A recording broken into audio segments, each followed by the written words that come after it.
last lesson we were having a look at how we can actually work out some of these values. Now what I want to show you is a visual sort of trick, right? I said last time that if we take the unit circle and we measure some angle here, in this case I've just done pi on 3, then this point here is cos pi on 3 sine pi on 3. Alrighty, and we can actually kind of visually see that a little bit in terms of these actual values. So if I draw out my reference triangle, I've got pi on 6, pi on 3, and it's the 1, 2 square root 3 triangle. Well, my cosine is going to be adjacent over hypotenuse, which is 1 on 2, and my y-coordinate is going to be square root 3 over 2, because sine is based on the hypotenuse and the opposite, so opposite over hypotenuse. And you'll notice that we can actually visually see that on the unit circle, right? We have a slightly longer side, the y-coordinate, and then our x-coordinate is slightly shorter. And that actually matches with what we can see. We've got a long side and a short side. Square root of 3 is bigger than 1, and so the square root of 3 on 2 is bigger than 1 on 2. Now, if I actually continue this over into the next quadrant, say, let's rotate this around. So let me show you a slightly different triangle that actually uses the same thing. If I draw this triangle down here, we can actually work out what its angle is. It's going to be 5 pi on 6. But you can actually see that it's going to have the same dimensions as this one. It's going to have a short side, and it's going to have a long side. And we can use that fact to actually work out then what the sine and the cosine values are going to be. But we have to be mindful that we've now moved into a different quadrant. And in different quadrants, different values are going to be positive or negative. So since cosine is to do with the x-coordinate, that means cosine's going to be positive here and cositive's going to be positive here. Since sine is positive, is the y-coordinate, well, sine's going to be positive here and sine's going to be positive here. Tan's slightly harder to work out, but we can actually say that a positive number divided by a positive number is going to give us a positive answer. So tan's going to be positive here. And in this quadrant here, we're going to have a negative sine divided by a negative cosine, so tan is also going to be positive here, which means we're going to get ASTC. Now, one of the ways of memorizing this is we say all stations to central. I know we don't have too many trains around here, but that is a way of memorizing that. You can come up with your own acronym. Some people say CAST, but then you have to remember to start at the bottom right, not at the top right. Okay, so that can tell us that the sine and the cosine values are going to be the same lengths, but now the signs are going to change. So since we're in the tan quadrant, let me move my 5 pi over 6. Well, that's going to tell me that the x-coordinate, which is the blue number, right, is going to be negative root 3 on 2, right, because it's the long side.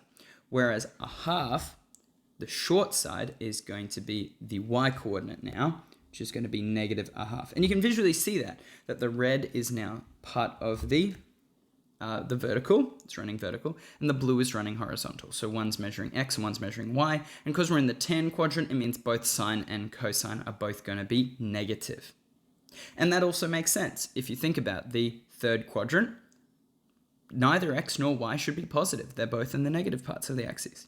But that means we can actually do it with values we don't even know the exact values for. But we do need to draw nice, good, big pictures as best we can. So I'm going to draw some nice unit circles. So 20 degrees, we're going to estimate it, but I'm going to say 20 degrees is about there. And what we're told is that the sine coordinate, the vertical, is the one we're interested in. We don't know the x, so I'm just going to leave a blank spot. And it's 0.34. And it's this red part here. And we're asked now to calculate the sine of 200. Well, where's 200? Well, 200 is 180 plus 20 degrees. So it's going to be down here. And you can see, once again, it's got a long side and a short side. Now, the short side is the one that we know.